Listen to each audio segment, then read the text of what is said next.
by the rivers of Babylon. Yeah, we sat down and we cried when we remembered Jerusalem. We were sick, Lord, near to dying. Oh, Jack. Shalom, shalom, shalom. Welcome everyone once again to the d.c.b channel. My name is Chief Uziel Lewy, and we're here once again. We're bringing my brother. We're here with my brother, Rabbi Chief Binyamin, and he will be going over, because we have a lot of questions about Pesach, and people are still confused about certain things. So Rabbi Chief Binyamin is going to give you the do's and don'ts about Pesach or Passover, the Feast of Unleavened Bread. We often call it Passover, but Passover is on the 14th day of dusk. This is really the bulk of the season, is the Feast of Unleavened Bread, where the Most High God told us to get out of Egypt in haste and make the bread without the leavening in it, without putting the sourdough in it. So tonight we're going to have a special stream, because there are many of you that are still new and don't understand. Those of you that have been doing it for years already understand and already know certain things, but this is mostly speaking to the new people, to the new to our new people who are part of the of congregations and might not have a great understanding. Chief Binyamin, Chief Rabbi, or Rabbi Chief Binyamin, will be going over all the do's and don'ts and all the things that needs to be done for Pesach, especially our segment of the Nation of Israel and what we do. We know people do things differently, but we're going to tackle it from a Torah perspective and see what is it that the Creator said for us to do and not to do. First and foremost, giving all glory to the supreme intelligence of the universe, Yehovah Zebaot, giving glory unto his high and holy name, thanking the Most High God, creator of heaven and earth, for food, clothing, and shelter. And we thank the Most High God for life, knowledge, wisdom, and understanding. We'd like to thank the Most High God for everyone that's always supported us online, that's always here with us, that always has us in mind. We hope that the Most High God will bless each and every one of you, that the Most High God will protect you, and that the Most High God will keep you safe in all of your endeavors. We ask that the Most High God, creator of heaven and earth, continue to be with Kobe Yisrael scattered in the four corners of the earth, and that Yehovah will continue to be with those who are not as fortunate as us, to have a place to live, to have food to eat, to have a place to where we could glorify his high and holy name. So we thank everyone that's in the stream right now. About ready to, I want to do a Facebook Live, but the people on Facebook Live won't be able to see the actual slide, so probably not gonna do that, and I'm going to go straight and just share. Right now, I just ask everyone to share the links, amongst the people out there. Let the people know that we're on, and then that way we could get going. So without further ado, I just want to give a brief introduction about Rabbi Chief Binyamin. He's been a friend of mine since we were teenagers, actually. And the history of Chief Binyamin, as I remember it, is he's always been into music. He loves music. He's a DJ. But when he first came around, he was the type of person that was always quiet and didn't say much, but he was very studious. He joined every Hebrew class that there was. He joined anything that had to do with elevating himself or gaining some knowledge. he was always that type of person. So Chief Binyamin, you know, came through the ranks. He actually, you know, he did a lot more learning than I did, you know, when it came to the Hebrew and things like that. He was actually one of the brothers who helped me out with my Hebrew. And my Hebrew's still not that great, but Chief Binyamin helped me out to even get to the point that I got to. And he was very quiet, wasn't a teacher, wasn't anything until we had an unfortunate incident in the last place where we were at together. We had a fire. Then we ended up going to Binyamin, where they did read Hebrew there. And they used to call us up to read the Torah. So from that point on, we began to see the brilliance of Chief Binyamin, that he was so much more advanced than everybody else because he had been studying, he had taken it seriously. And then when we would go and do services on our own, when we wouldn't congregate with the brothers and sisters of Binyamin, started calling him up to do the Torah service in order for us to really get into the language. And Chief Binyamin knew, you know, he set up a Torah service for us. And from there, we started to go little by little. So Chief Binyamin always been a brilliant student. And then he started to teach. And then we realized that, God, this guy is brilliant. He just knows a lot of stuff and he understands a lot of stuff. So he's always been Torah based, always try to keep within the lines of the Torah. Don't try to deviate from it, go to the left or to the right. And hopefully tonight he'll be able to answer many of your questions about Pesach if you did not know. Some of the controversies that we might have in the community. He's going to bring the perspective from all angles, but give us the Torah base in order for us to understand and know exactly what the Torah says, bringing it from the Hebrew perspective and what we have understood from as far as tradition and what we have understood as far as traditions, basically. What's tradition and what's Torah? Because a lot of the things that we practice are tradition and they're not Torah. And our brother's going to tonight, he's going to show us in the Torah and break down a lot of things, and also, you know, the ingredients and certain things that we can and cannot have during this time. So at this time, I'll introduce everyone. My brother, Rabbi Chief Binyamin ben Binyamin. Rabbi. Hallelujah. Hallelujah.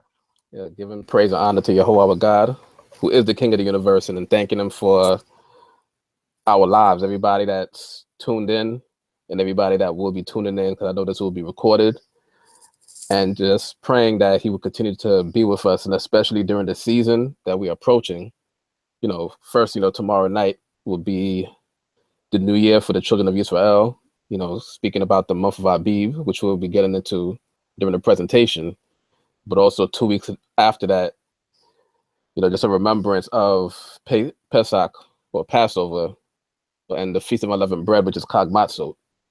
So just want to thank him for our lives and allowing us the opportunity to have the information that we have now, because many of our people are all lost. And just hoping that, especially at this time, that, you know, the information will be presented in truth, that he would give us knowledge, wisdom, and understanding, and that we will be able to answer the questions that are on the minds of people out there.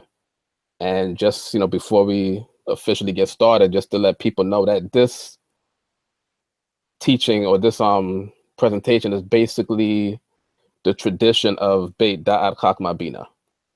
So even though this is what we hold to be true, you know, there are people that observe Pesach and Peppermint Soap in various different ways. But we just want to let people know how we observe it, you know, when we observe it, and the foods that we eat during that time. So, you know, once again, you know, there will be questions on the minds of people that, you know, hold it differently, but just wanted to give that disclaimer first, that this is basically a presentation for Beit Da'at Chachma Bina and how we keep Pesach and the Feast of Unleavened Bread. So that way, you know, even though we hold this to be true, we don't want people to think that we're imposing our ideals and our traditions on everybody else. So, you know, we'll begin once again talking about Passover and the Feast of Unleavened Bread. And, people that are watching, I'll try to go through these slides. This is my first time actually doing slides through the YouTube. So hopefully they'll come through without a hitch. But speaking of Passover, Passover is an appointed season, as it says here, which the children of Israel are commanded to observe every year on the 14th day of the first month of the Hebrew calendar at dusk. And you read about that in the book of Leviticus 23, verse 5, where it says, in the first month on the 14th day of the month at dusk is Jehovah's Passover. And then this month is called Abib. And Exodus 13:4, 23:15, 34:18, Deuteronomy 16:1. And it's the beginning of the month for the children of Israel. And then immediately following Passover is the Feast of Unleavened Bread, which begins on the 15th day of Abib, lasting 7 days, concluding on the 21st day of Abib. And this right here are the verses that were just mentioned, because, there's a controversy sometimes on what is the first month on the Hebrew calendar and when does it actually occur. So based on these 4 scriptures, these mention that the name of the first month, which is Abib, in these scriptures. And then also in Exodus 12, verse 2, it said that this shall be unto you the beginning of months. It shall be the first month of the year to you. Amongst the children of Israel, as we're scattered, we say that there are other New Years or that there are different beginnings of the months, but we're going by what Jehovah God said. And he commanded the children of Israel that Abib shall be the beginning of months unto us. And this was the month that became out of Egypt or Mitzrayim. So now, dealing with both Passover, the Feast of Unleavened Bread, what they do is commemorate the first Passover that took place in Egypt and the subsequent exodus from Egypt. Passover was the night that Jehovah God passed over Egypt, slaying all the firstborn from man to beast. And the service which is to be held regarding the lamb, the unleavened bread, and bitter herbs serves as a memorial of the events surrounding the Passover in Egypt. And what we'll see is that amongst various Israelite congregations, that even though we are in captivity, and even though we're in various lands, and even though some of our people are in the land of Israel, also, still, that when it comes to Passover night or Pesach night, that there is some form of service which includes lamb, which includes eating of unleavened bread, and includes eating bitter herbs, because those are the 3 items that were specified to us when we went in Egypt during our first Passover, that we had to eat that night when we were going to prepare ourselves to leave out of Egypt. Started from the following morning and moving on out. So these are things that are done as a memorial throughout various congregations, and even in Beit Da'at Chakmabina, that we do include the lamb in the service. We eat the unleavened bread and we eat the bitter herbs as a memorial. And it's not just strictly a memorial, but it is a commandment that we eat unleavened bread and bitter herbs. We eat, those of us that eat meat, eat lamb that night as a memorial, but, especially in our congregation, we don't say that that's an offering.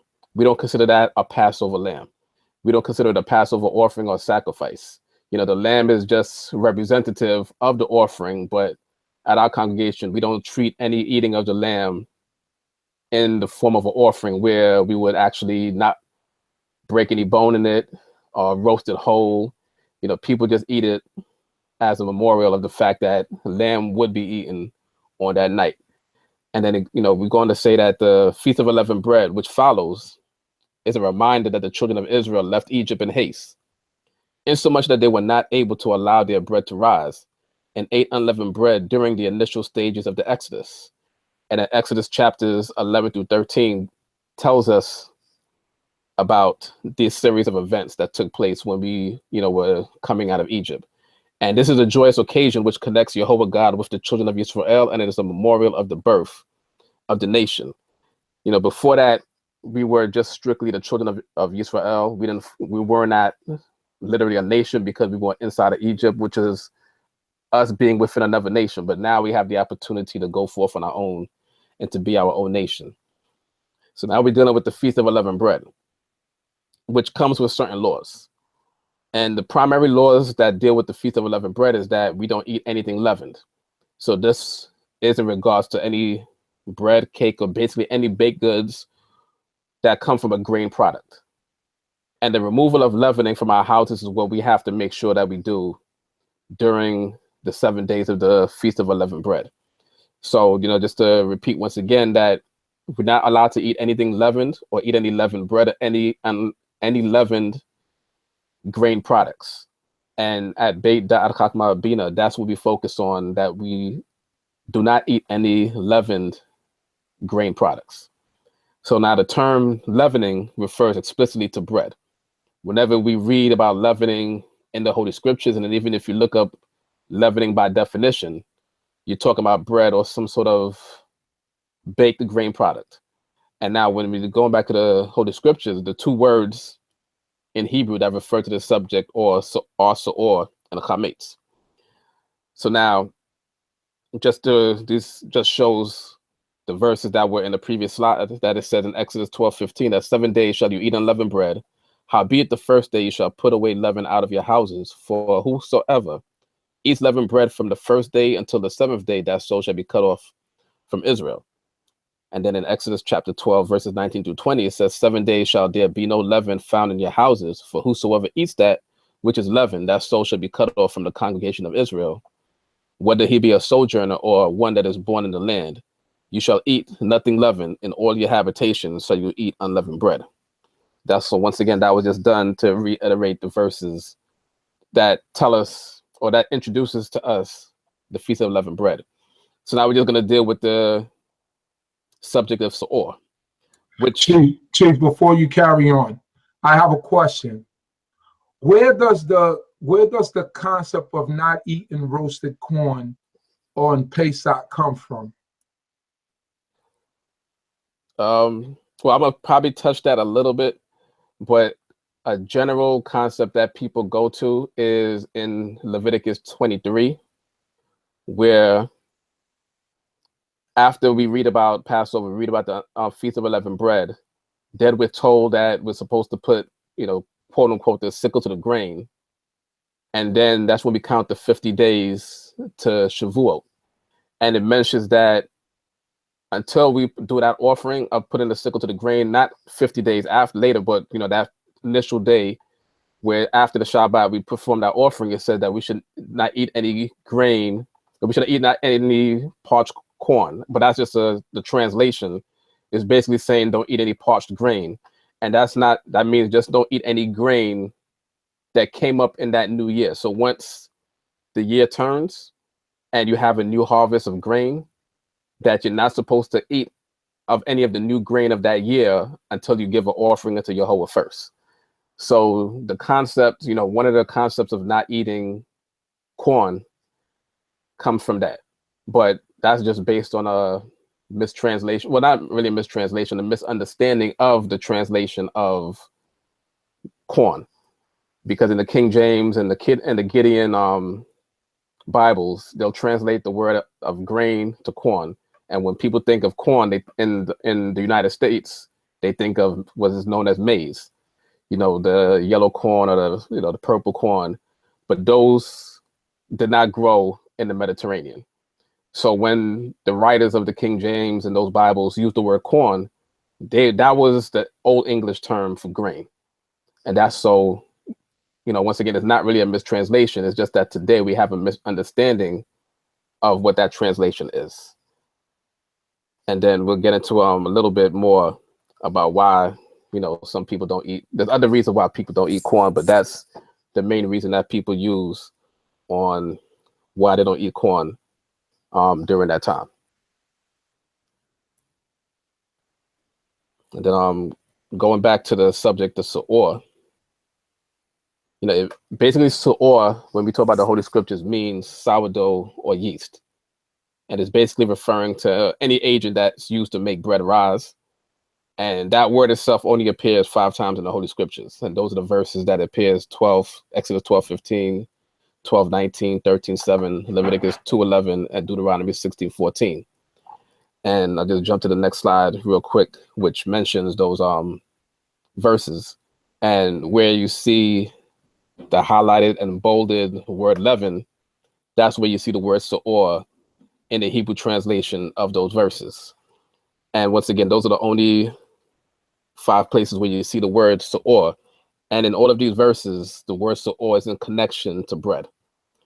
And then, today amongst Israelites, we include the term fermentation. But fermentation doesn't really apply to any of those passages that we just read, because once again, the term Seor is specifically talk about grain products. But when we talk about Seor, it really is talking about sourdough, barm, yeast, basically ancient methods that were used to make dough rise to become bread. So by definition, fermentation is a process in which an agent causes an organic substance to break down into simpler substances, especially the anaerobic breakdown of sugar into alcohol. And this cannot be the Seor, which was commanded to be removed, because fermentation is a process as opposed to being an ingredient or an item that you can remove. Fermentation is just something that naturally occurs to almost anything. That's what it says. It causes an organic substance to break down. So anything that's natural and it goes through a process and breaks down, then that's fermentation. So when God is telling us not to eat any leavened bread during the 7 days, it's specifically talking about bread and not removing every process out of the land. So in modern day, translation, once again, it doesn't really apply. The term fermentation doesn't really apply. So now we're going to deal with the word chametz, which is also in the Holy Scriptures. And this means to be leavened, to be cruel, or red.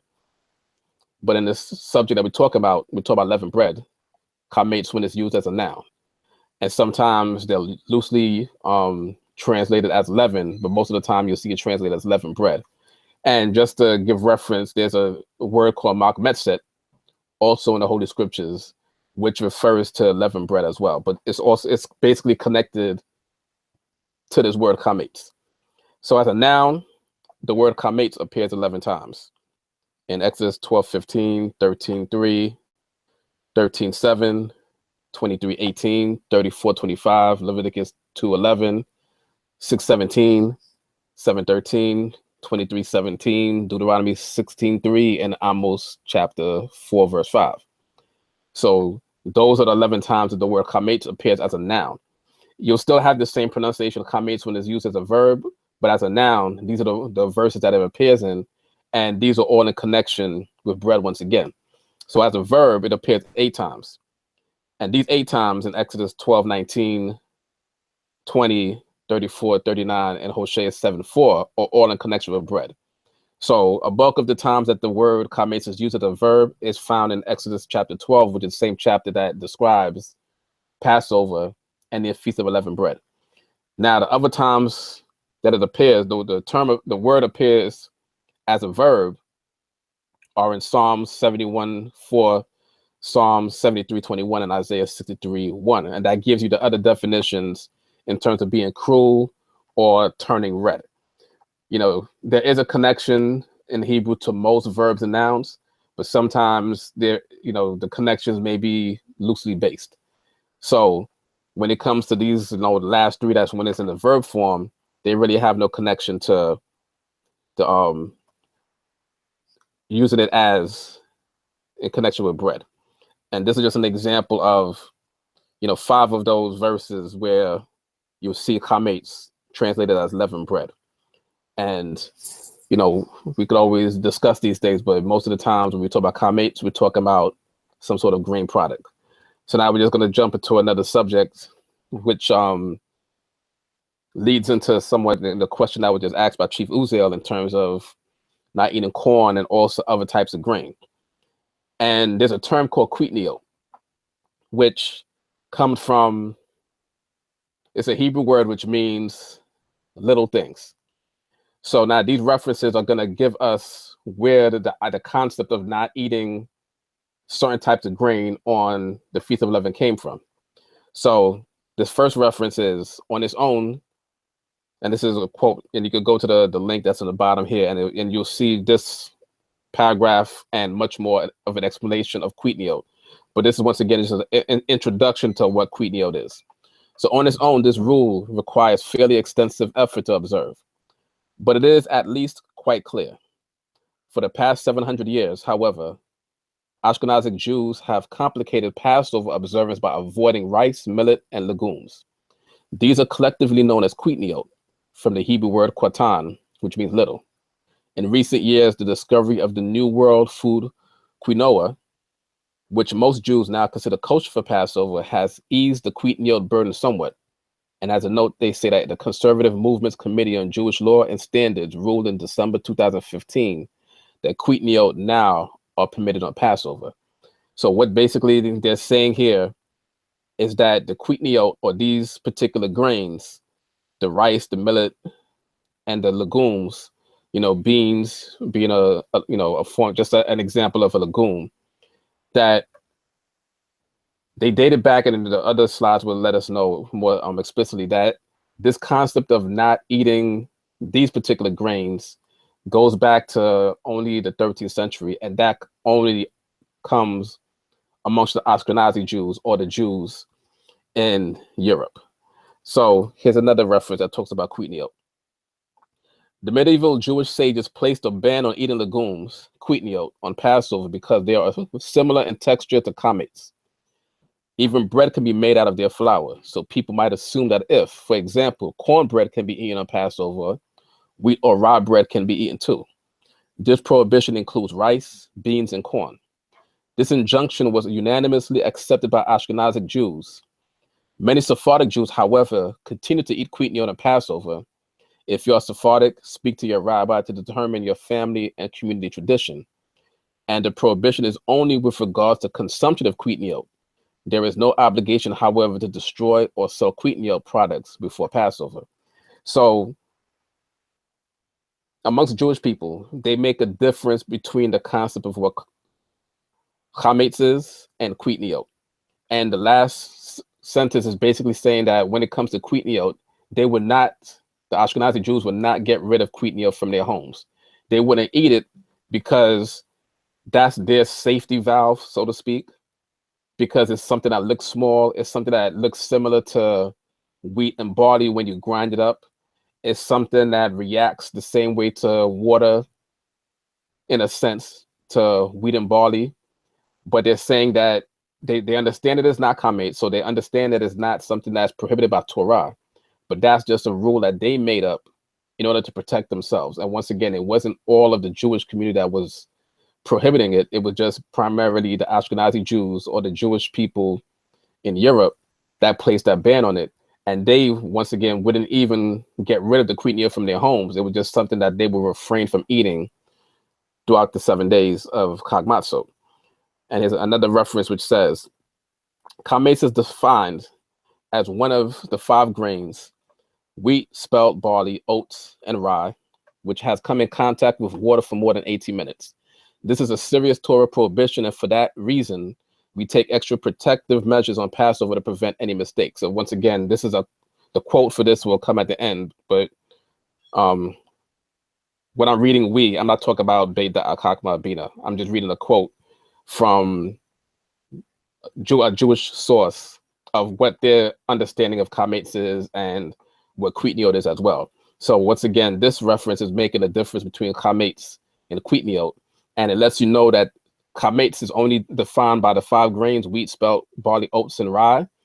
And then it's going to go in the next paragraph. It says, which brings us to the category of prohibited Passover foods called quitniot, sometimes referred to generically as legumes.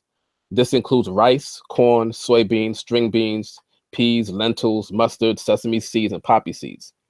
Even though quitniot cannot technically become chametz, Ashkenazi Jews do not eat them on Passover. And they ask why. So once again, just pay attention to that paragraph, because it's saying that quitniot, the things that are listed there from the rice all the way to the poppy seeds, they understand cannot be chametz by Torah.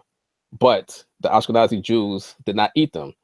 And it mentions why in the next paragraph. The Samak, or who was the Rabbi Yitzchak of Korbel, so remember these are Ashkenazi Jews in Europe, explains that products of quitniot appear like chametz products. So they're just talking about the look of it. So they prohibited everything from rice and beans because it looks like the wheat and spelt and the barley and the oats and the rye. Not because they understand that Torah prohibits it, but they prohibited it because it looks like those things. So for example, it can be hard to distinguish between rice flour, because once again, when you grind up rice and you make it a flour, wheatmeal, and a wheat flour, which is chametz. Therefore, to prevent confusion, all wheatmeal was prohibited, because somebody might make rice flour and store it in their house, just as they might store wheat flour. And when you grind them up, they look similar. So that's why they made the prohibition with the rice based on the look. And once again, no connection with Torah whatsoever, but just based on looks.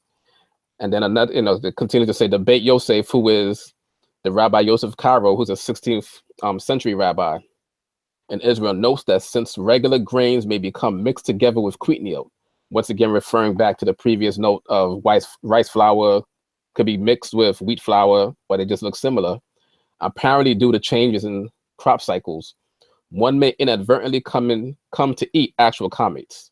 In Jewish law, there is one important distinction between chametz and wheatmeal. During Passover, it's forbidden to even have chametz in one's possession, hence the custom of selling chametz. On the other hand, it is permitted to own wheatmeal during Passover and even to use it, not for eating, but for things like baby powder, which contains cornstarch. Similarly, someone who is sick is allowed to take medicine containing wheatmeal. Interestingly, the Sephardi Jewish community never adopted the prohibition against wheatmeal. This creates the strange situation, for example, where a Sephardi family could be eating rice on Passover, whereas their Ashkenazi neighbors will not. And the reference for that is there. So those previous slides give you 3 references to talk about why Jewish people do not eat rice, the beans, and certain grains because of the appearance of it when it's grinded up as flour, but they know and understand that it is not chametz, that they actually give it a different term. They treat it differently. They'll remove chametz from their houses, but they won't remove rice and beans from their houses. And this is a tradition that many Israelites in America have picked up in following Ashkenazi tradition and getting rid of rice and beans and things like that from their homes based on what Ashkenazi Jews have always been practiced. So now getting back to how we at Beit Al-Chakma Bina keep Passover, based upon Yehovah God's law and the state of modern processes, Beit Al-Chakma Bina teaches his members to eat only fresh foods and ground foods during the season. And as a precaution, so that's why it's in bold, as a precaution, canned foods, cheese, vinegar containing products, pastas, and other flour products are also left alone. But once again, we're making a distinction to what chametz is, but as a precaution for us, because we don't control the processes of how canned foods are made or how cheeses are made and vinegar containing products and the pastas and everything, we don't control the process of how these are made. But these are made at facilities that have grain products and have yeast and the things that we should not have during those 7 days. Therefore, as a precaution, we leave those alone. But so that's why we focus on eating fresh foods and ground foods during that season. And then the next slide would give us the list of ingredients which should be avoided. So what we're going to talk about next is things that should actually be avoided during that season. But once again, we have a set of things that we don't eat as a precaution. But this list here are the things that should not be in your home at all during the Feast of Unleavened Bread, because these things are chametz. Because once again, chametz are forms of yeast, forms of sourdough, forms of balm, which is, or once again, ancient methods of making dough rise. So primarily, these ingredients we would avoid not only in the foods that we eat, but in our hygienic products that we use, from our soaps to our toothpastes and everything like that. So primarily, you may not see everything that's on this list of something, but you will see things like baking soda and baking powder. So this list gives you the general name for like baking powder, but then you also look for phosphate. You also look for baker's ammonium, which is ammonium bicarbonate. You look for sodium bicarbonate. You look for any of these things on this list, and these are the things that you have to remove from your homes during the Feast of Unleavened Bread, because these are actual chametz. So this is what we at Beit Al-Chakma Bina teach. And some people do more, some people do less, but we just want to stress that this is just our tradition on how we keep Passover and how we keep the Feast of Unleavened Bread and how we prepare for it by getting rid of these products. And, you know, some of these products could always be up for debate. There could be things that could be added, but that would be added based on what Torah says and not what people think. And the same way as things can be taken out based on what Torah says and not what people think. So our congregation tries to focus more on what Torah says, but then we do explain the difference between what Torah says and what is tradition. So, you know, we explained, you know, earlier with a tradition of getting rid of more than what's on this list dictates. But even amongst the Jewish people, they realized that that wasn't Torah, but that was just something that they instituted as a tradition. And in the conclusion, you know, as mentioned before, that this is a joyous season and not one which would be difficult to comply with. And the Feast of Unleavened Bread merely prohibits the eating of leavened bread. And that's what we stress, and that's what we focus on at our congregation, that being that it's called the Feast of Unleavened Bread, being that kamates by definition in Hebrew means leavened bread, being that Seor by definition is talking about sourdough strictly, but we also have to include yeast because that's what people use today instead of sourdough, but that same process of sourdough is what the yeast actually does to the dough to make it rise. This is what we're removing from our homes during the 7 days. And we make sure that we eat unleavened bread through the 7 days. And that's basically what us in our congregation, and even before, you know, we formed our congregation, this is the practice that we've been instituting for years. And, you know, this is the way that we see it in Torah, and that's the way that we teach it. So, you know, once again, thanking Jehovah God for the opportunity to bring forth this information. And hopefully, you know, bringing forth for this information, nobody is led astray, and that we're not led astray ourselves, you know, with our understanding. But we all have the opportunity to grow. We all have the opportunity to learn, and we all have the opportunity to share. But we always try to stress a focus on what Jehovah God teaches in his commandments and in his instructions, which is the Torah. So at this time, I'll turn it back to Chief Uziel. And I believe at this time we'll be taking questions from anybody out there that might have anything to add or anything to ask. Toda Rabbi, Chief Binyamin, thank you for that excellent presentation and bringing forth understanding to the people and letting our people understand Torah, because that's the important part. You know, that's the important part about this thing that we always try to bring. We try to bring it from the Torah perspective, and in doing that, we won't be confused. So, the Quigniyot, it's a Jewish tradition, right? That's what you said. Yeah, it goes as far back, when you do the research, it goes as far back as 13th century. There's no evidence of any removal of rice and beans and any of those legumes before 13th century. And by that time, when you think about Torah observers, you're talking about primarily people in the Jewish community, and they were dictating what they would do amongst themselves. But when you speak to people, you know, speak to Israelites, I should say, in various other countries throughout Africa and even in the land of Israel, they never had an issue with rice and beans. But it's only, you know, in America, because, you know, the Ashkenazi Jews, the influence is heavier here.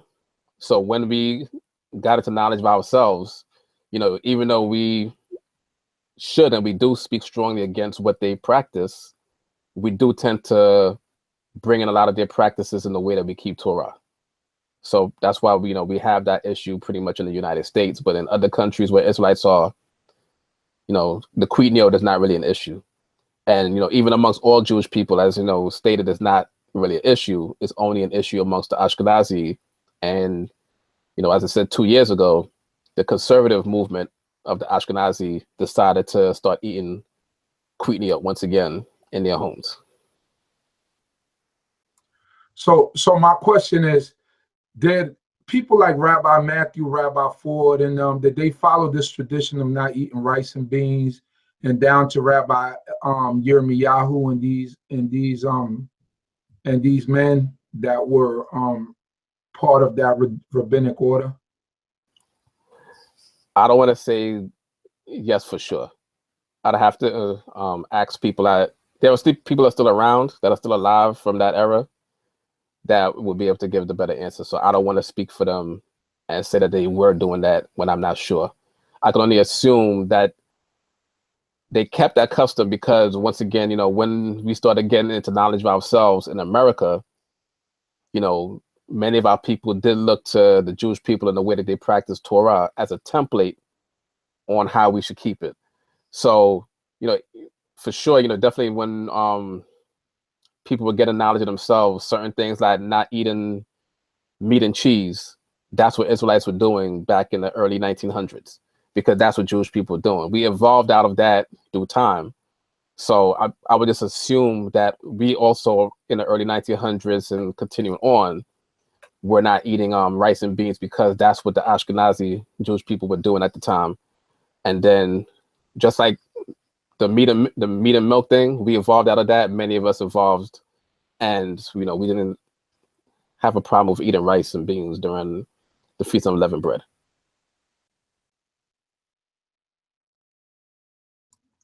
Because not eating rice and beans is actually not Torah for Pesach, right? Right. It's not Torah. It's not a Torah prohibition. Okay.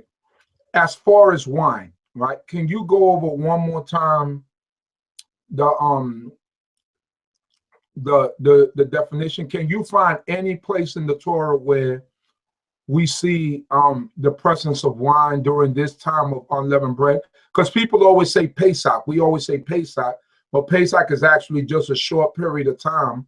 That's the 14th day at evening. But what we're actually discussing is the Feast of Unleavened Bread and what we can and what we cannot have during that time. So can you find in Torah where during this season there was wine in the midst of us, in the midst of our people, offerings, whatever it might be?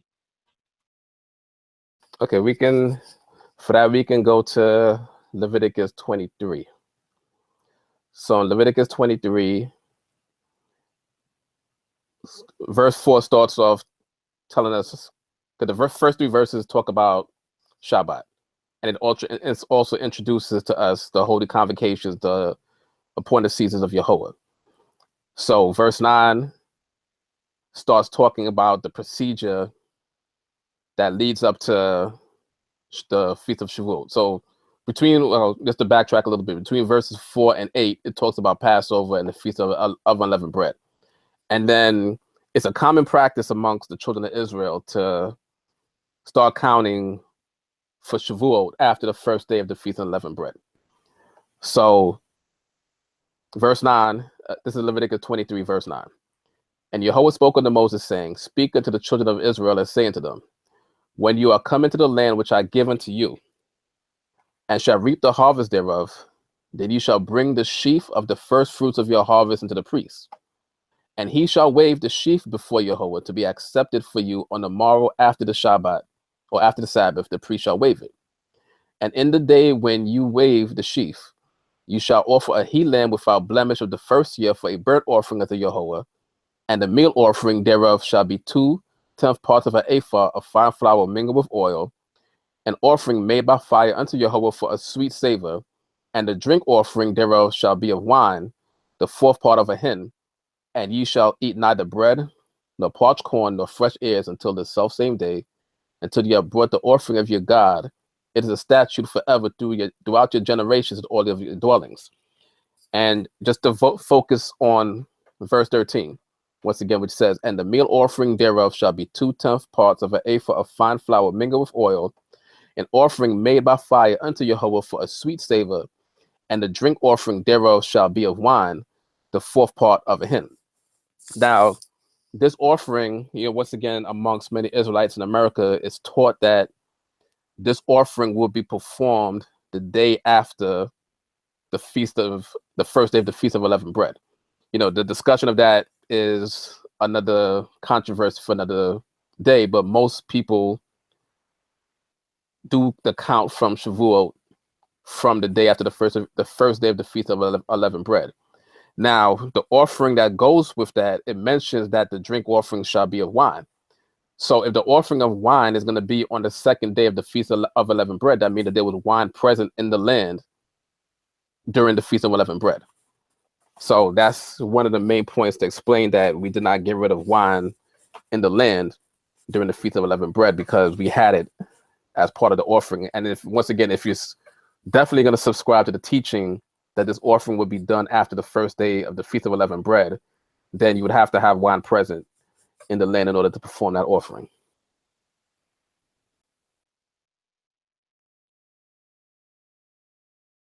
Yes, because to have wine, it's a process. You just can't create wine from one day to another.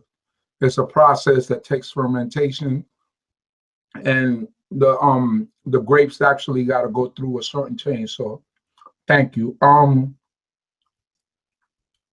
So seor, the word you use, the word seor, right? Seor is strictly speaking about sourdough, and that is that what you're saying? Yeah, in the strictest sense, because that, we didn't have baker's yeast back then. So in the strict sense, seor is talking about the sourdough, which is, just to simplify the explanation, was dough that was made and left alone for a period of time, and that was allowed to ferment, and then that batch of dough that was allowed to ferment was added to a new batch of dough, and then that would be used to make the dough rise.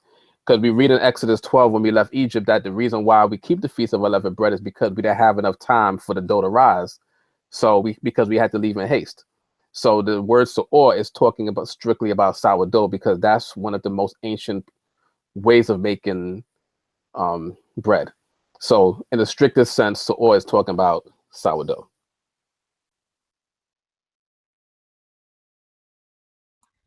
So the restriction is not against fermentation, but it's against the fermentation of that sourdough, which today we will call yeast, baking powder, so forth and so on, right? Right, because with the sourdough, when it was to make the sourdough, that dough that was left aside, basically it would develop yeast on its own, because yeast is something that naturally occurs. So once you leave that dough out, the yeast that's actually in the atmosphere would,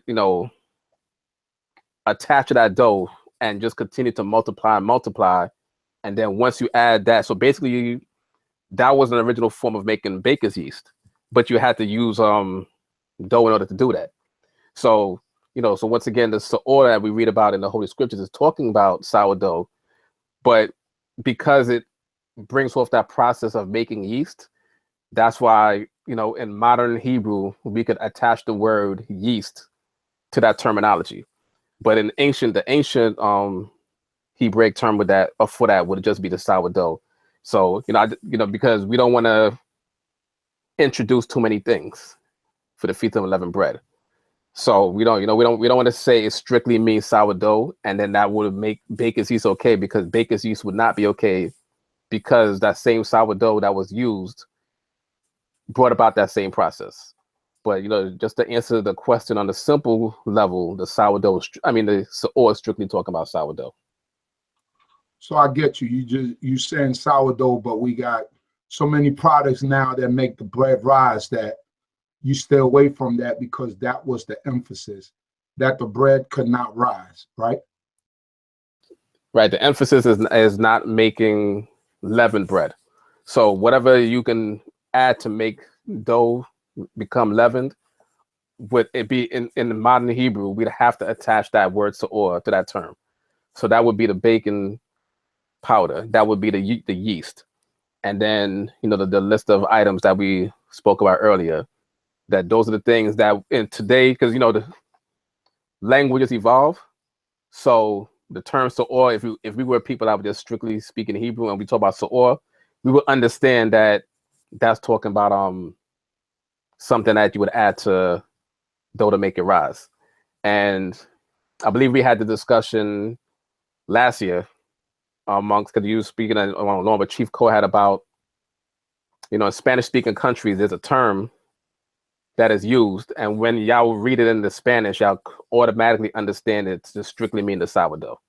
I don't know what that word is, but I know, you know, we had that discussion last year as well. So, you know, a lot of our complications as Israelites comes from reading English, but reading Hebrew, reading other languages that the Hebrew was translated into, we get a strict understanding of what's supposed to be done. It's just when we read it in English, then because English words have so many different meanings, that's when we as Israelites run into a lot of problems. I believe that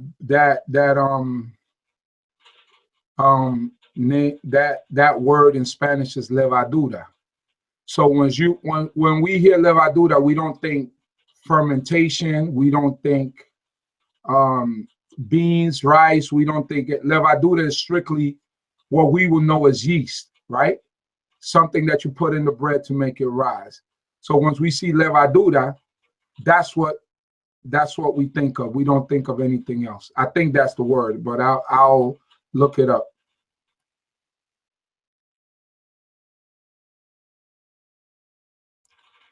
So okay, that's the word. As far as so what are some of the products that you recommend for people to get? Like let's start off with like soap, toothpaste, deodorant, lotions, things of that nature. Can you give the people a name, maybe some products that they could use so that they make it easier for them, so that they could go out and get it? Yeah, well, in terms of toothpaste in particular, you know, Tom's, and you have to actually read the labels and the ingredients. But Tom's does have a line of toothpaste that does not have baking soda in it or the sodium bicarbonate in it. So that would just be a brand name that would be safe to use during this time. And, you know, so once again, yes, you know, just focus on things like that. This is the time where, you know, a lot of people can go into your local health food stores, or if you have the bigger chains such as the Whole Foods and the Fairway, you would go into those stores and, you know, this is what you just got to read the labels. But, you know, just to give a name of a company off the top of, you know, my head, I would just say Tom's of Maine in terms of toothpaste and the soaps and things like that. But just bearing in mind, I'm not just giving you the name of the company and think that everything from that company is okay. You still have to read the ingredients. But, you know, instead of, you know, giving a name of a company, you know, a good start would be the local health food store and, you know, the bigger chains such as the Fairway and the Whole Foods to look for items that don't have those ingredients in it. And, you know, once again, you know, being that we teach that at our congregation, you know, it's not about getting rid of a whole bunch of things. So just for those 7 days, you know, we keep it simple. You know, this is the time we start weaning things out of our homes.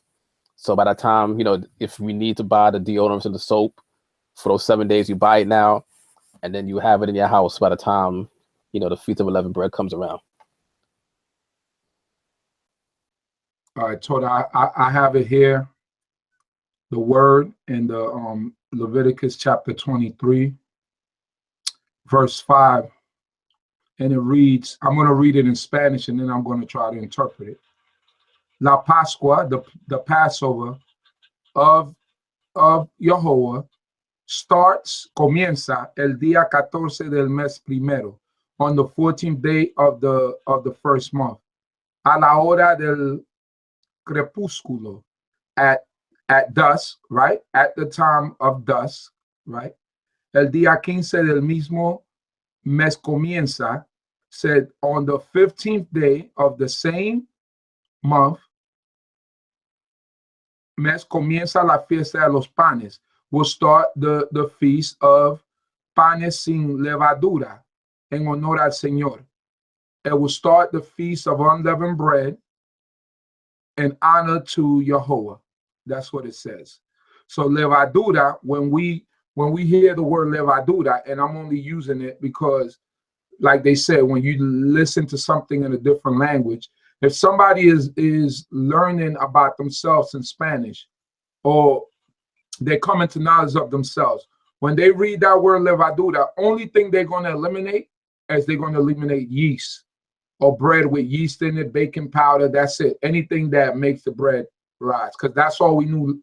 We know levadura to be, So I don't know. The argument and the confusion was brought in, I guess, through the years.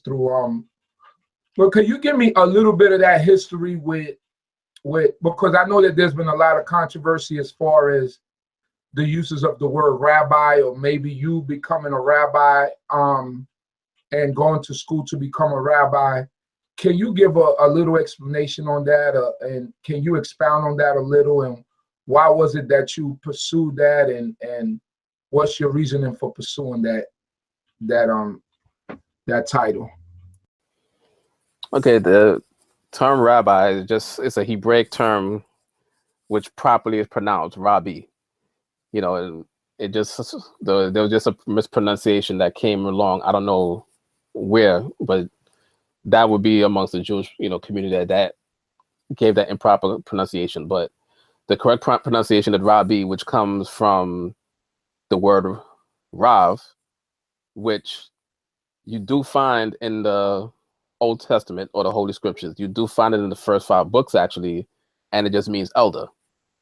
Later on in the Aramaic translations, you'll see it mean teacher. So basically, when you pronounce Rabbi, you're basically saying my elder or my teacher.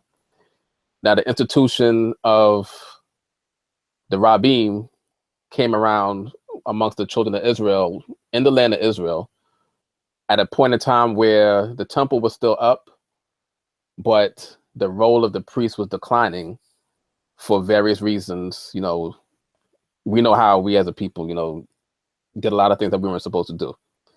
So the role of the priest was declining. So there was an institution of just having people teach Torah. And that's where the institution of the Rabbim came about. And, there were schools of Rabbim that came about while we were still in the land before the temple was destroyed in 70 CE. And, primarily when we talk about the Rabbim, you'll have them primarily in the sect of the Israelites called the Pharisees, although there was some amongst the Sadducees and amongst the other sects. But, primarily amongst the Pharisees is where you have a bulk of the well-known Rabbim. That's where they come from. And so basically that's where that tradition came about, because once again, there was a decline in the priesthood for various reasons. And, as time went on and the temple got destroyed and then the priests had no place to function, there was still a need to have people that would teach Torah. So that's where the tradition of the Rabbim continued on and on from generation after generation. Then there came a point in time once you had the Europeans that converted into our way of life. They took basically everything that we were already doing in Torah. They started adding to some of the books that we started writing, which is the Mishnah. And, me throwing the word or the term Mishnah does not mean that I accept the Mishnah as Torah, but the Mishnah was written by Israelites, and its writing or its explanation or its commentary was continued by European Jews, and that's where you get the Talmud today. Just to give a brief overview on that, and that's a subject that we will, because we definitely need to have a discussion just on that, the forming of the Talmud, what they came from the children of Israel, whether it just came strictly from Europeans. That's the subject that we do need to get into. But just right now, giving a brief overview of where the term rabbi comes from and where the institution came about. And then in terms of the Israelites and the children of Israel in America, as we know our history here, especially in the East Coast, was Rabbi Matthew, you had Rabbi Ford, who basically were instrumental in the resurgence of the children of Israel and knowledge of ourselves in America. And, the term rabbi was just something that was always associated with a Torah teacher. So those were the titles that were, that they used. And then they trained other people after them. Rabbi Matthew, instituted his own congregation. Rabbi Ford did also, but he eventually moved back to Ethiopia.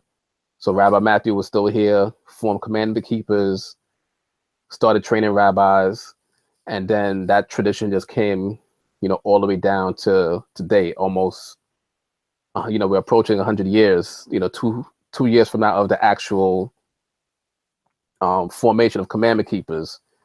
And, just celebrating the fact of, well, it's more than 100 years of Israelite information in America, but just in terms of an institution of one teacher teaching other teachers and going down the line, we're about to approach 100 years of that. So, my I wouldn't want to call it a quest, but my introduction to the whole system was basically a way of continuing that process, because something that was started by Rabbi Matthew and became so great, there are many, rabbis amongst the children of Israel today, but we're getting to a point where there's not a generation of people trying to become that. So, me becoming a rabbi, part of it is just to keep that tradition going so that it wouldn't die out, and that, hopefully using the position that I have would influence other people and encourage other people to do the same in order to keep that tradition going. It doesn't mean that you have to change any of the values that you Israelite, because we're all Torah observers. So we all have our own, well, unfortunately, we do have our own interpretations of Torah, but we're all Torah observers. So, becoming a rabbi doesn't change your method of keeping Torah. It just means that you're trained to be a teacher, and also trained, as a student of Torah, to also continue studying as well. And also what I realize that it does now, which is not something that I realized before, what it does now is because in the secular world, the term rabbi is actually a term that people know. So when I'm telling people before about being an Israelite, it was something that it was like, yeah, okay. Now when they hear the term rabbi associated with an Israelite, they tend to give this way of life more respect. Just as in Christianity, people give respect to a pastor or a reverend, because this is a term that they're familiar with. So now, for some reason, and I'm not saying it should be, but for now, so for some reason in the secular world, people, tend to listen more to what being an Israelite is about now, as opposed to before. So, there was no specific goal in mind. It was something that came about, something that happened. I was introduced to the school when they were trying to restart the school when I entered it. And, I just wanted to be a part of that process and help the school continue on. And hopefully, with me continuing and getting to the point that I'm at now, once again, hopefully it encourages others to join and, keep the school going and keep the teaching going and basically keep this movement going overall. Thank you, Rabbi Chief Binyamin. And you becoming a rabbi doesn't minimize your appreciation of what you learn from your teachers that did not come from the Rabbinic Academy. Does it minimize the understanding that they had or anything that you learned from them? No, actually, it does the opposite. It doesn't minimize what I was taught. It actually increases it, because I have, I always had an appreciation for what I was taught, and now I have even more of an appreciation for it. And also I can use what I was taught to bring to another community of Israelites. So it's about sharing the information. I've learned, I've definitely learned a lot, and there's much more to learn under a rabbinical system, but I have a lot to share as well, based on what I've learned, under the system I was in before, under Prince, and then becoming a chief. I have a lot that I could actually share, and hopefully this will be a process of bringing clarity, because we do have this division between the rabbinical system and a quote unquote cultural Israelite system. There's really, and that's even saying that alone is like, there is no such term as a cultural Israelite system, but that's just what it's, some people refer to it as. But, hopefully this is a way of bridging the gap and showing people that, we're still the same, because instead of fighting amongst each other, we should be joining forces, because we all proclaim to serve one God. We all do things such as keep Shabbat day holy. So it's not like, the rabbinic system were Messianic Israelites. It's not like the rabbinic system were people that were just Shabbat, breakers. These were people that keep Torah just like we do. So this is just a way of bringing clarity among both sides. The only thing that's really different is the way that we dress. But other than that, and even amongst the quote unquote cultural Israelites, there's still no form of dress anyway. So this is just a way of bringing clarity amongst all Israelites. All right, my brother. Thank you for clearing that up. You have someone on the chat who asks, "What about spelt during Pesach? Can we have spelt during Pesach?" And I believe that was Sister Marsha Yisrael. I think she's tuning in from Jamaica, if I'm not mistaken. What about spelt? And anybody, if you want to ask questions, you could post your questions up on the stream. Any questions that you have on Pesach, you could post them up. And if I don't see it, you can, and if you want to, you could help us out and donate to our channel by hitting the super chat button at the bottom, the $, and that will take your question all the way to where I could see it, and it will be highlighted. So you can make a little small donation and get your question answered right away. All right. So everybody that's online, you can also help us out at the same time. You hit the super chat button, and you could help us out, help out our channel by donating, and your question will be highlighted at the top. So can we eat spelt during Pesach? Spelt flour, I guess I assume that they're saying. Yeah, spelt is okay. Yeah, so we have wheat, we have barley, we have spelt, because those are natural grains. And so as long as you're not adding any leavening agent to it, making bread out of spelt is okay for the Feast of Unleavened Bread.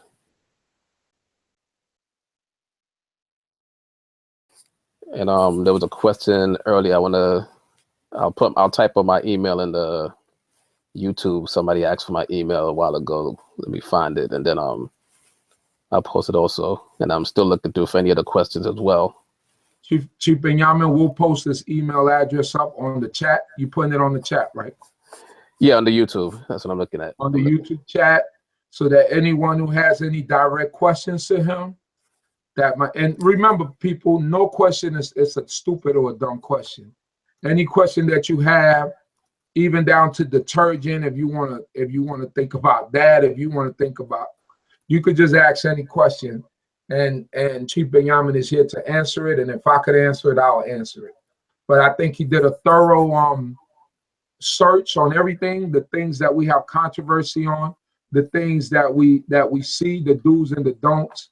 These are all the things that Chief Binyamin has already covered and left no doubts, without no shadow of a doubt, that he leave any doubt that about the things that he was saying. So if you have questions now, Bavakusha, please.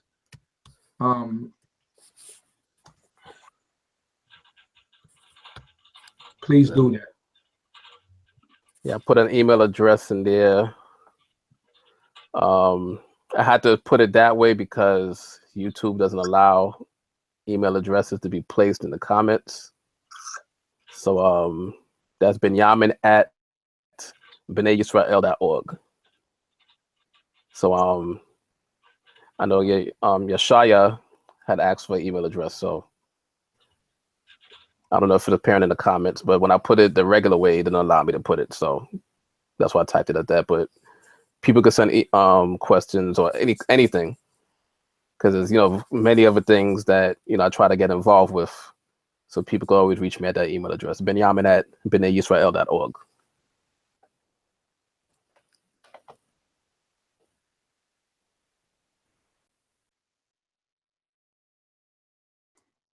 I just want to read something here real quick. It's speaking about Passover.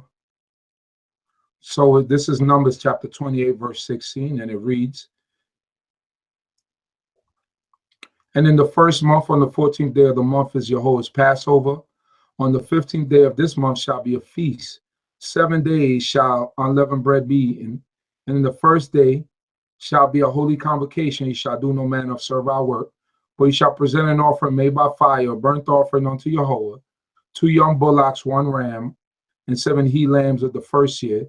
They shall be unto you without blemish. And their meal offering, fine flour mingled with oil. 3 tenth parts shall ye offer for a bullock, and 2 tenth parts for the ram. In a several tenth parts shalt thou offer for every lamb of the 7 lambs, and 1 he goat for a sin offering to make atonement for you. He shall offer these beside the burnt offering of the morning, which is for a continued burnt offering. After this manner ye shall offer daily, for 7 days, the food of the offering made by fire, a sweet savor unto Yahweh, shall be offered beside the continued burnt offering and the drink offering thereof. On the 7th day ye shall have a holy convocation, ye shall do no manner of servile work." So we see there the drink offering, right, of the continue of the daily offering. So if we go all the way to the top of the same chapter, "And Jehovah spoke unto Moses, saying, Command the children of Israel, and say unto them, My food which is presented unto me for offerings made by fire of a sweet savor unto me, shall ye observe to offer unto me in its due season. And thou shalt say unto them, This is the offering made by fire, which ye shall bring unto Jehovah. He lambs of the first year without blemish, 2 day by day, for continual burnt offering. The 1 lamb shalt thou offer in the morning, and the other lamb shalt thou offer at dusk." So this is the daily offering. This is what you present before the Most High. The priest got to present to the Most High on a daily basis. "And the 10th part of an ephah of fine flour for a meal offering, mingled with the 4th part of a hin of beaten oil." So this is every day of the year. This was the job of the priest, that they had to present this to the Most High God every day. "It is a continued burnt offering which was offered in Mount Sinai for a sweet savor, an offering made by fire unto Jehovah. And the drink offering thereof shall be a 4th part of a hin.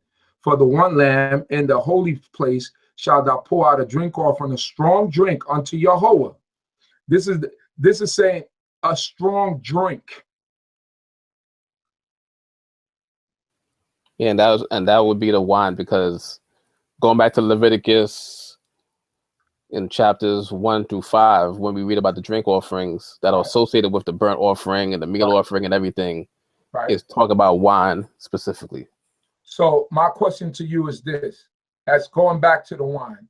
So this is a daily drink offering. So that means we had to have wine 365 days of the year in order to offer it before the Creator. Am I right or wrong? Right. Because, you know, and as you mentioned earlier, wine is not something that you will make overnight. So wine is something that takes, depending on the strength that you want to make it, it's going to take days, it's going to take weeks, months in order to make it. So that's why that wasn't the prohibition during the Feast of Unleavened Bread, because it was something that's going to be around. You would use it for the offerings, you know, and especially back in the ancient times in the Mediterranean area, you know, wine was something that people drank with their meals. You know, we weren't juicing our fruits like we do today. We didn't have juices and things like that. So, and we didn't have refrigerators to preserve juice and things like that. So either you were drinking water or you were drinking wine. So that was just something that was readily available for people to drink. Strong drink, as we know it today, would be the stronger liquors than wine. That's what people would, you know, drink, for recreation. But generally, you know, wine was a common drink for young and old. So if the Torah says get all the leavening out of your borders, right? I'm just logically, this is for somebody who's new, who might not know. So and they're hearing this argument. So if Torah says get all the leavening out of your border, but we offer up a drink offering on Pesach, and as a continual daily offering, then that would not be talking about wine or strong drink, as it says here, right or wrong? Right. Yeah, so that's why at our congregation we never teach that we have to get rid of wine, during that time. I personally don't drink wine anytime during the year, but we just have to make a difference between what Torah teaches and what tradition teaches. And Torah does not teach that we have to get rid of wine during the Feast of Unleavened Bread. And as you mentioned that, we would have wine daily, and an increased abundance of wine being offered during the Feast of Unleavened Bread to go along with those additional offerings that would be done for those 7 days. So that's not something that would be removed from our borders. And we were commanded to remove them from our houses in Exodus 20:12, and from our borders in Exodus 13. So whether you want to use the term houses or borders, that means that leaven had to be removed from the entire land, period. And it's not something that would take a lot of time to get rid of. It's not a bunch of ingredients that would take time to remove. So wine wouldn't be included on that list, as well as any type of fermented fruit product wouldn't be on that list. So that's why we focus on the leavened grain products. And, because the question was asked about the list. So I know Chief Uziel has, on the bait, d.c.b.org, there's a link that will get you the list of ingredients. But I know Chief Uziel, he has the list also, so he'll be able to do a better job than I am of being able to post it on the YouTube channel for people to get that list also. All right, so what I'm doing right now, I just posted our website right there. So if you go there, what I'm going to do is when this is done, I'm going to put the list on the bottom of this as a link, so that you will be able to download the link and be able to go over all the, the list of the ingredients. But somebody asked a question about the, can you please go over the ingredients that are not allowed in the toothpaste and soaps? I think the toothpaste is mainly sodium bicarbonate, baking soda, sodium bicarbonate, right? Yeah, that's a primary one. There are some toothpaste companies that may have some of the other things on the list. So basically, when that list is shown again, then that's what the list. Basically, that list you can go shopping with that list and know what to look for. So you take that list with you when you're going shopping for the season, and whatever's on that list is something that you won't buy. And that's basically how we practice it. So the list may look long, but actually a lot of the items on the list are repetitive. So they're just variations of baking soda, yeast, baking powder, just under different names. So once again, the list may look long, but those are just variations of the items such as baking soda and yeast that we not allowed to have in our homes during that time. It's because Dina is asking the question about the soap. So to be safe, I'm gonna give you a soap. Dr. Bronner's peppermint soap, almond soap, any kind of peppermint soap that's a natural based peppermint soap, be on the safe side, or almond soap, especially the ones from Dr. Bronner's, right? I don't know how to spell it, how to especially spell it, but if you go to any health food store, and I believe like Walgreens and CVS and places like this began to sell the peppermint soap. Peppermint soap is safe. Now, Dr. Bronner's, I believe, is the peppermint soap that you could brush your teeth with. You could do a bunch of stuff with, wash dishes, but they got products out there. You got the Tom's natural toothpaste. You can also find that at your, I believe, Walmarts and all these different places also sell the Tom's toothpaste without the baking, the baking soda in it or the sodium bicarbonate. All you have to do is read the ingredients, and those are safe. There's also a brand of toothpaste called Pilu. I don't know if they still have that toothpaste, but that used to be a brand that we also used to use. All right. So I hope that helps you out, Sister Dina. You got the Tom's toothpaste, you get the Tom's deodorant, and you also get the Dr. Bronner's peppermint soap or almond soap or whatever it is.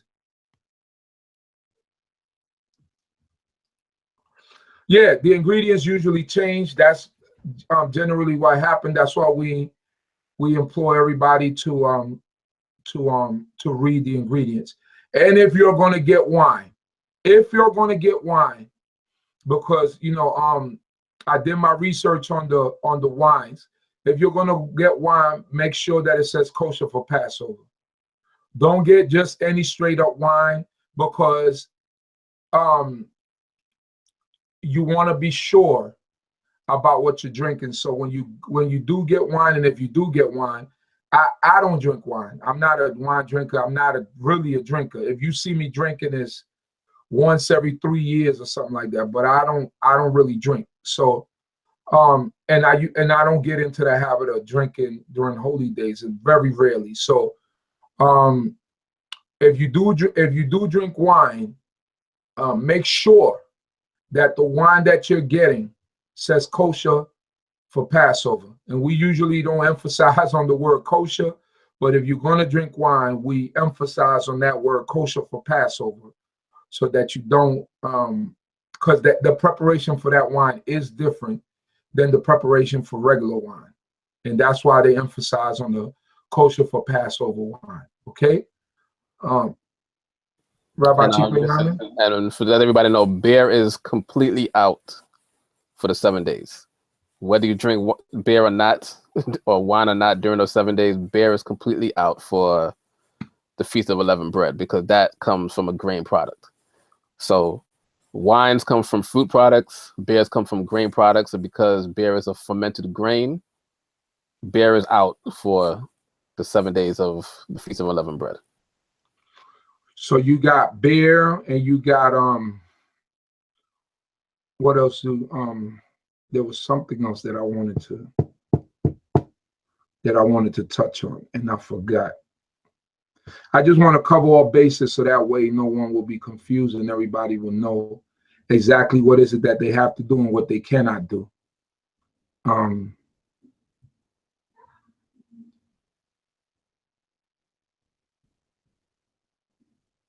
Just want to be safe. You may not be aware, but Tom's has sodium bicarbonate in it. Yeah, but you have to read all the Tom's. Not all the Tom's have sodium bicarbonate. The sodium bicarbonate, I believe, is what they put into the toothpaste to whiten the teeth. You got to read. They do make a Tom's or two that don't have the sodium bicarbonate on it. Yeah, they have a few, because me personally, the Tom's is what I use all year round, but specifically for Feast of Unleavened Bread, I get the one that doesn't have the baking soda in it. So yeah, all Tom's don't have baking soda in it. But you do have to read on the list of the ingredients of the one you're getting, because on the packaging may look the same. It may be the same flavor, but then they do make some that have it and some that don't have it. Yes, so you just have to be careful with that. So we just we're trying to put everybody on the right track, on the Torah track, and not veer off to the left nor to the right. Is there anything else that you might want to cover? If you got any questions out there, if you have any questions out there, please ask them now, because we're going to wrap it up if you don't have any more questions. So please ask your questions now, so that way we will be able to answer all your questions. And anyway, if you got more questions, you can leave it at the bottom of the after the stream is up. You can ask your questions at the bottom of the video, and I'll ask Binyamin to regularly check it, so that he could go back and answer some of your questions that you might type in if you're catching this later and you're not catching it live. So okay, there's, I guess, pretty much a lot of people know what it is and what's going on. So before we close out, Rabbi Chief Binyamin, can you give us do you have anything coming up coming up soon? Can you give people your information, all your social media information? Let people know, what's coming up, what are new things that are coming up, and what's happening. Okay, in terms of email, people can email me once again at Binyamin@bnayisrael.org. That's a new email address I created, recently, so people could contact me. B'nai Yisrael is spelled BNEI, and then Yisrael YISRAEL.org. If you use .com, it won't work. So just email me at Binyamin, BENYAMIN @bnayisrael.org. And in terms of things that I have coming up is, people can find me on Facebook, Binyamin B. And, that way, anything that I have coming up, I don't have anything particular coming up now, but, there'll be some things coming up soon. Recently, and I was involved with a project with other people of doing the bus trip to the African American Museum in D.C., just to give people a little bit of background of the type of events I like to get into. So, things like that will be coming up soon, so people could always stay in touch. People can contact me through the Chief Uziel Levy channel, contact him also, and he'll get in touch with me. Same thing with the Beit Da'at Chachma Bina channel. And in terms of this subject, we'll probably do another question and answer, maybe this Shabbat or the following Shabbat, at least one more time before Pesach comes in. But we've gotten to the point, which is good, for all of us, that there's not a lot of questions. Like I said earlier, we try to learn from each other, and we don't have all the answers, but we're willing to listen, we're willing to learn, but we want to have a discussion on a Torah level. So that's why a lot of times we may make the difference between what's in Torah and what's tradition, and that's what we try to stress the importance of. And usually it's the traditions that separate us, and it's not Torah. Torah is something that holds us together, but when we try to hold on to our own traditions, that's the thing that separates us. And we have to be able to separate our traditions from what Torah actually says. So, those are the way to reach me. And, if anybody has anything that they have in mind, any events, anything that they have, I'll be willing to, help. For instance, at our congregation, we'll have another Qum coming up, which is the Unity Shabbat weekend. That'll be during the Memorial Day weekend in May. The Memorial Day weekend, as is known in the U.S., we'll have a Unity Shabbat and also an event on the following day of the Yom Rishon. And I know there's other events coming up, throughout the summer in other congregations, and just stay in touch, and whatever it is that we can do to help each other, that's what we're here for. Thank you, Chief. There was one more thing that I had to address with you, and it just flew my mind. So there you have it, everyone. He gave up all his information. If you have any questions, you can reach out to him personally or any one of our YouTube channels, the Uziel Levy channel, or even the d.c.b channel. You can reach out and you can leave messages. Hopefully this was helpful. Oh, someone asked, Chief, why is it wrong to give food to people who don't do Passover? Meaning like the food that the people are giving away, why is it wrong to give it away for Passover? Okay. Basically, we wouldn't want to do that for the same reason we wouldn't want to have somebody work for us on Shabbat. Related to this Shabbat, just because somebody doesn't keep Shabbat, we don't want to have them doing things that they shouldn't do. It has been the simple out for a lot of people to give away food to people who don't keep the Feast of Unleavened Bread, but just on the level of integrity, that's not a practice that we should want to get into. That I know people are gonna say, well, if people, and it'll be an excuse. People say, well, I'm giving it to a family that's hungry, but generally that's not what people do. People give it to their friends and family that don't keep the Feast of Unleavened Bread. We just have to be honest. That's not what it is. But, people say, well, I give it to somebody that's hungry and they don't have much. But we have to have integrity as the children of Israel also. So we shouldn't want people to do things that we're not able to do. And especially you never know what's going to happen in the future. You give somebody something that they're not supposed to eat during that time, and then 2 to 5 years later, they start to find about this way of life and they really want to learn, and then they come in and they turn around and tell you, well, why did you feel it was okay to give me something I wasn't supposed to have? And then that's when you lose integrity for yourself. So it's more, answering that question is more on a level of integrity, that not just that subject, but on any subject, we shouldn't want to have people do things that we're not able to do. And that's how we make ourselves better people. And that's how, a way of introducing people to our God, by letting them know that we want to include them in the things that we do, as opposed to keeping them far away from the things that we do and leading them astray overall. And if there was a Torah-based answer towards that, it would be in terms of leading the blind astray. I mean, that's a loose interpretation of that, a very loose interpretation. So, I'll admit that it's a very loose interpretation of doing that.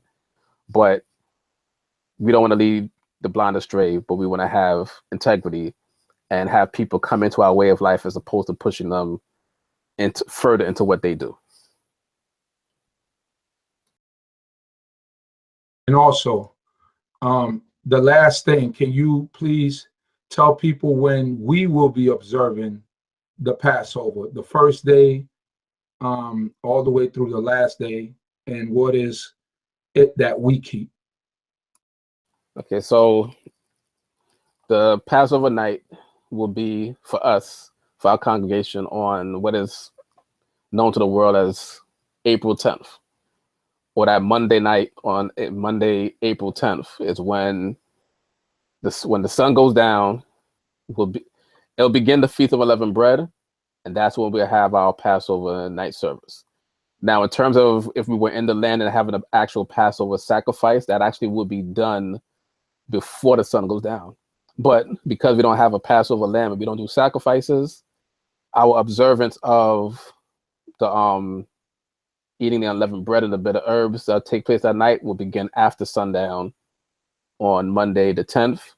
And then that once again leads automatically into the Feast of Unleavened Bread, which begins sundown that same day up until the sundown of the 11th. So for that period of time, it will be the first day for us, which is a holy day.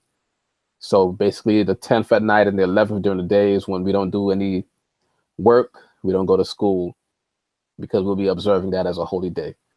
So and I know there'll be more information in terms of where we'll be keeping Passover at night and where we'll be keeping the Feast of Unleavened Bread during the day. That'll come out very shortly, but in terms of the date, that's when we will be observing it.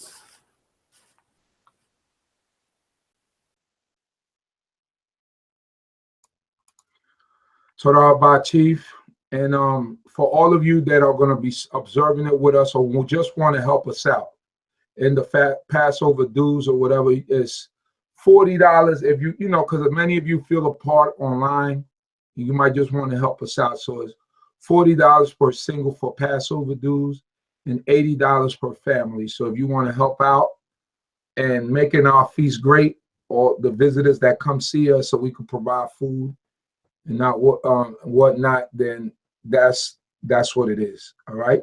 So I don't know, Rabbi, do you got any closing statements, and then we can close out?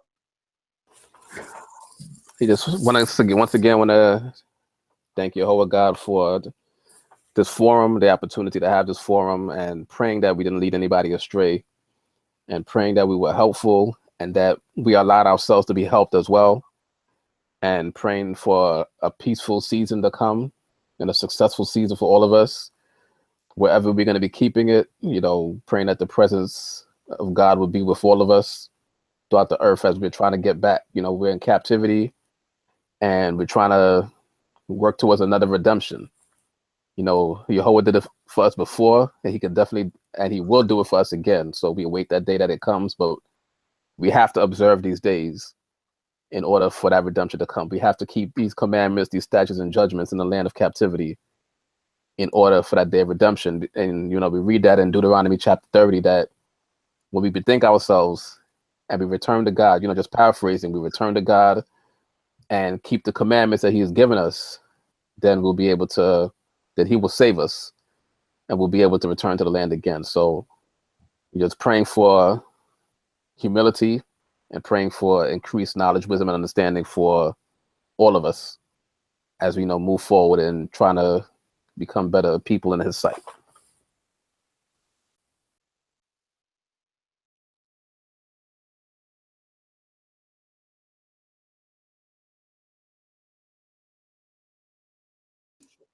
Okay, Toda Chief, and I really appreciate taking the time out of your day, of your evening, to come and explain to the people, especially to the new ones, and to the ones that just needed to be refreshed on this.